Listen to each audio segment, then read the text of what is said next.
Alright, people, I'm trying to get SR King Cold, the HP Overlord. I already have him as SA10, but eventually he's going to get a Super Strike event that's going to be coming out that makes him go up to SA15. And he finally becomes a UR, which is cool, because I always liked King Cold. He's pretty cool. And as you can see, I actually have a good STR team. As a matter of fact, I think it's a little too good. I think I might actually switch this up a little bit.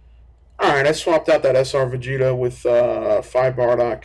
I've been loving Bardock way too much. For the Janemba event and for the Gogeta event, I've just been sealing niggas super attacks, and they've just been getting fucked up. Like, rest in peace, dude. Now, this event is pretty straightforward. He's fine. Sometimes his son is int that'll come through. But even then, if you have a Gogeta with you can nuke him in 2 seconds. It's not even a problem. I don't even want to focus about the game. What I want to focus on today is Black Lives Matter. Now, not necessarily so much the recent stuff, because that's not really. I mean, it's interesting in the sense of, news, but I think what's very interesting is the progression that led to Black Lives Matter. Now, if you don't know, in the past couple of days, week, maybe even 2 weeks, there was a lot of things that happened that basically led Black Lives Matter to go into the spotlight. I mean, just about, I think last week, there was 3 black men who were killed by police officers, all being deemed unlawful and immoral. I know I watched one, and I'll say personally that it did come off as wrong. But you know what? Sometimes it's very hard to do this. But a lot of people, they watch a video, they see this, they see that, and they go, "Well, it's got what I'm seeing must be correct. My perception must be correct."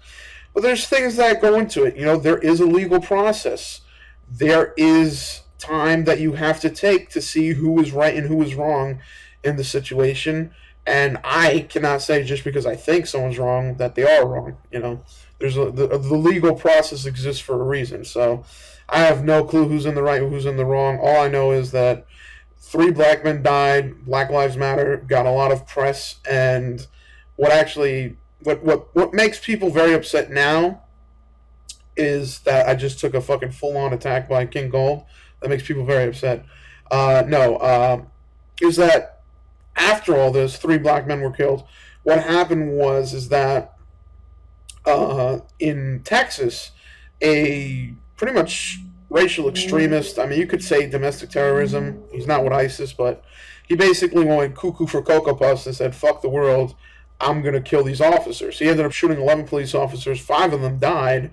And this basically sparked the whole conversation that Black Lives Matter is a terrorist group. They put these ideas into people's heads that police are the bad men. They're the wrong ones. They're the enemy. We're the prey. But I don't think that's necessarily true. To say that would pretty much be the equivalent of what liberals and leftists always protect Islam for, saying that Islam is a terrorist religion, saying it's not a religion of peace, so on and so forth, that they promote these acts. Which, if you're going to give Islam a pass, then you should give Black Lives Matter a pass. Which, you could condemn either. It's basically the point of whatever your moral compass is. I personally, I don't really have a problem with Black Lives Matter. Sometimes there are people in it who are very condescending, very divisive. I saw something a while ago that made my stomach turn a little bit, where a girl was at a vigil for the people that died in the Orlando shooting.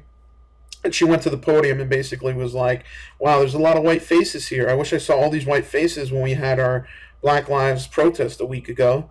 And she was very condescending, very divisive. People have their reasons. Most of the people that went there probably was because they were gay or knew someone who's gay. That's how the world kind of works. Usually for political parties or even events, people go to the shit that affects them. You know what I mean? It's not like they fucking hate black people. It's just the fact that they wanted to go to that vigil, and she basically took it over, made the whole fucking white people don't come, white people are assholes, eat ass. It's like, Jesus Christ, dude, what the fuck year is this? But that's not really what I want to focus on. What I want to focus on is kind of the historical context of what has led Black Lives Matter to become what they are. Because I think that as much as Black Lives Matter may be deemed too aggressive, may be very, outspoken, and definitely some people have said that they're the worst political group of the modern era. I don't think that's true. By far, the worst pseudo-political group or pseudo-intellectual group was Occupy Wall Street. Jesus Christ. Occupy Wall Street makes me sick to my stomach.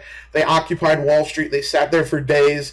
And their slogan, their moniker was, "We have no demand." So they sat there, wanted some type of change, some type of political change, but they had no ideas. They didn't know what they wanted. They didn't have any demands. And that's a prime example of just fucking retards getting together and having a hive mind mentality and doing whatever they want to do without ever really having a goal. So at least Black Lives Matter has a very clear-cut political point. I mean, God bless them for that. They're not Occupy Wall Street. As a matter of fact, I'll put an annotation right now if you want to see what fucking jokes Occupy Wall Street is. I'm telling you, it's comedy gold, people. So what has led to the Black Lives Matter movement, political group, ideology, whatever you want to call it? I think that this is a natural step, especially in black political thought in America, because, if you want to go to the beginning, so to speak, of black political thought, I think just with the 19th century, I think it's very clear that there's two schools of thought, back then and even now. That being the school of thought from W.E.B. Du Bois and the school of thought from Booker T. Washington. W.E.B. Du Bois was very adamant in saying that the system, the American political system, has flaws. It needs to be corrected in order for black people to prosper. Now, keep in mind, this is around the late 1800s, early 1900s, so this is definitely true. This is when segregation was outlawed, but there was still... Actually, no, segregation was not outlawed in schools. There was also, a bit of Jim Crow racism, anti-miscegenation laws, so on and so forth. So W.E.B. Du Bois was not crazy for saying this. But a lot of people preferred, especially white people, preferred Booker T. Washington's counterpoint, which was that the system, the American political system, or even government system, even socioeconomic system, is perfectly fine. All black people need to do is pick themselves up by their bootstraps and basically overcome the funk that they're in, saying that the American system is perfectly fine, there's nothing wrong with it.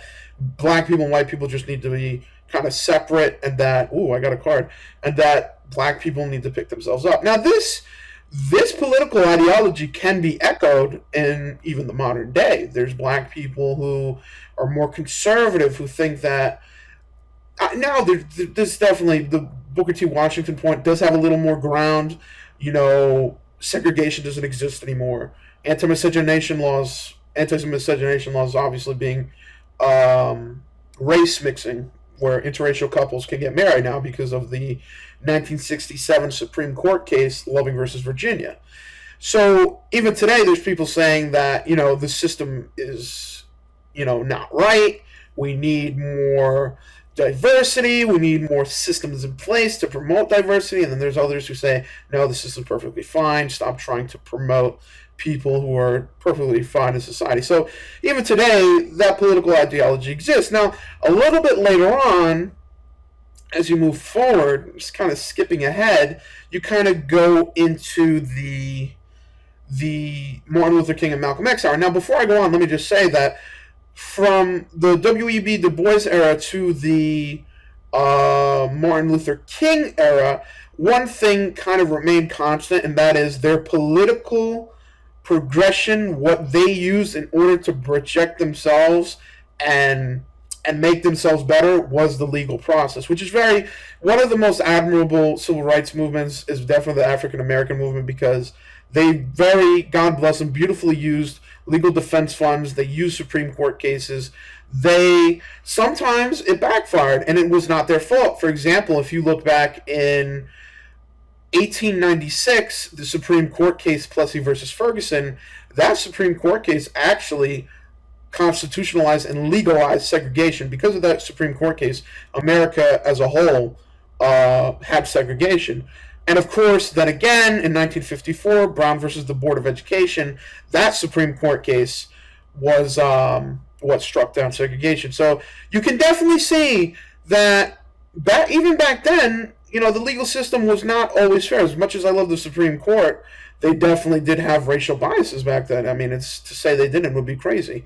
So, but even so, African Americans had legal defense funds and they had a legal approach, and it definitely was a great tool in projecting themselves further. This is especially exemplified during the era of Martin Luther King and Malcolm X. Like I mentioned, the Brown versus Board of Education cases. Pretty much any case from the Warren E. Burger Court was this case.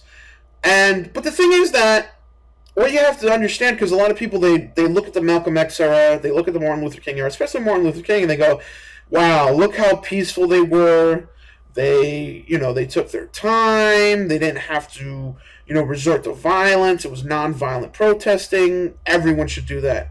Now, I'm not saying violence is the answer, but to say that nonviolence is the only way to do things is a bit childish in the sense that it's very, very time consuming. I mean, you can look at Martin Luther King and what he did was basically, for example, let's take the Selma bus boycott.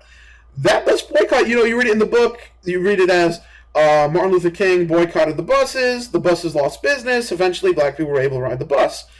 It didn't happen that quickly. It took a whole year. A year of black people not using the bus, and eventually, finally, they broke through. That was a grinding, slow process. And now, black people took note of this because eventually the civil rights movement became a little more aggressive. Just the newer generation, college kids that joined the civil rights movement, such as SNCC, the Student Nonviolent Coordinating Committee. I believe that's what SNCC stands for. Jeez, I read a book about it. I better know what it stands for. They basically became a lot more aggressive, almost as aggressive as my phone right now. What the fuck happened, bro? Did you die? Bro, you alright? See this? Bro. Alright, there we go. So, they became a lot more aggressive. They started to sit-ins. They started to basically march, and they said that, listen, Martin Luther King was very nonviolent and not very aggressive. Obviously, a polar opposite of Martin Luther King's Malcolm X, but SNCC especially, they were young people, they were students, and they were more aggressive. They were going out and they were telling people, sign up to vote, we should vote. They wanted to march, they wanted to have sit-ins, they wanted to be in people's faces, they wanted to have political change quickly. They didn't really want to do what Martin Luther King did, where it was purely nonviolent, purely peaceful, purely respecting court orders and not marching and waiting for these things. And eventually even Martin Luther King became a little more aggressive, where when he was marching from Selma, Alabama, the police basically told him, listen, you cannot go across the bridge. And he even got sick of it and said, I'm going across this bridge. We're going to try to go across this bridge. And eventually this was a giant political success, where it was a failure in the sense that, when they went across the bridge, they were gassed, they were beaten, and some black people, I remember there was stories where they had to calm people down because they wanted to go get their rifles and shoot up the police, which at that time, it's almost justified in the sense that you're being so discriminated against. Obviously, death and destruction is very extreme, but all I'm saying is it's understandable. And after SNCC, obviously they became a little more aggressive, and they took note. They said, holy shit, it took a year of this horse shit in order to get anything done. A fucking year! So they became more aggressive. This is why going into the 60s and 70s with the Black Panther Party, especially in California, they became a lot more aggressive. They said, we're fucking sick and tired of the police brutality. And you know what? California, it's our legal right to have guns. We're gonna have guns. And if you fucking come and try to kill us, we'll kill you. Now, some cases, they were justified in the sense of taking refuge behind firearms. Some cases, they probably weren't. But the point is that black people took note that nonviolence, where it can be effective, is very lengthy, very long. All this, the judiciary process is very long as well. And also, you got to understand that even the judiciary process does have a percentage of failure because, like I said, they tried in 1896 to basically highlight how bad segregation was and outlaw it, and it blew up in their face. Now, it's not as likely to happen today, but of course there is a percentage of failure. You know, maybe the strict scrutiny, that they claim it has isn't there. This, that, the third. So there's a failure rate with the judiciary process, even though. Definitely, it's not to say that the LDF funds, the legal defense funds, and the legal system that they used in order to accomplish their feat of getting the Civil Rights Act of 1965 through, definitely is not to mitigate that. I'm just saying that it is a lengthy process and it does take time, it does take money, and eventually, when you really think about it, the legal course started to become very hard to even go through because, especially, for example, with police brutality, there is no question of constitutionality. It's his word against yours. Obviously, police aren't supposed to kill you for no reason, but even so, they may just do that. And fuck, I'm actually going to do a quest. I'm going to try to rank up. I don't know how long this video is going to be, but I'm spitting political knowledge today, trying to make your day better. So, from this onward, Black people realize that, nonviolence, while it is an option, it is very lengthy, it is very slow, and that being more aggressive, being in people's faces, it got results. It definitely got results because in the 60s, 70s, through the Million Man March, through all of these different more aggressive protests, they were heard more.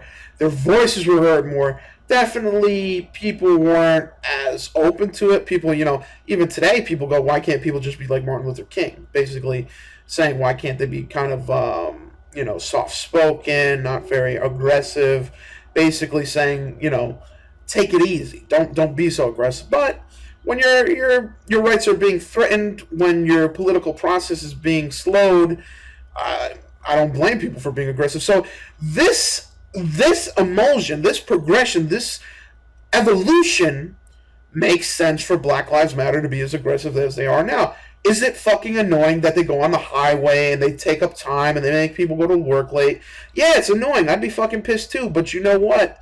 It's better than waiting like assholes for some type of progress to happen. I mean, in all fairness, I can definitely see people question their motives because, we do live in the modern age where sometimes people just do things to do things. They don't have any kind of political ideology enforcing it. I mean, sometimes people just love to be in protest. Like I said with Occupy Wall Street, they fucking loved just to be there. They had no idea what the hell they were doing, but they liked being there.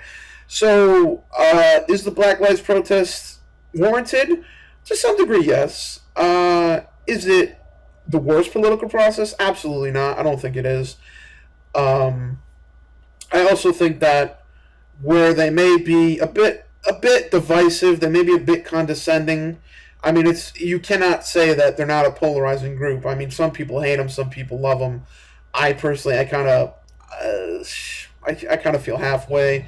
In a sense, I like that. From a historical perspective, I like that this is kind of the next evolution in the political process. But at the same time, I don't really have anything. I can't think of anything where I'm like, wow, this is BLM really did something amazing here. They haven't, to say they're better than SNCC, absolutely not. To say they're better than the Martin Luther King movement, absolutely not. To say they're better than the W.E.B. Du Bois movement, absolutely not. Even, small political movements, I don't think they are. I think one of the things that I don't like them for is that they don't bother doing any type of legal defense. Then again, like I said before, how do you make a legal defense of something that is, police killing you? Like, what are you going to do? Where's the constitutionality in that? And in essence, they're supposed to protect you. In essence, you're supposed to be safe. So really, you can't blame them for that. But at the same time, I do think that I don't think that even comes to mind for them. But hopefully this video fucking educated you. Hopefully, you realize that if you have your opinions, if you want to say how you feel. Please use primary sources. Use some type of source. I don't want to hear. I kind of want to hear how you feel, but at the same time, you got to understand that if you use a primary source, that validates whatever you're going to say. So that's pretty much it. I'm out of energy, both in game and real life. So I wanted to hear.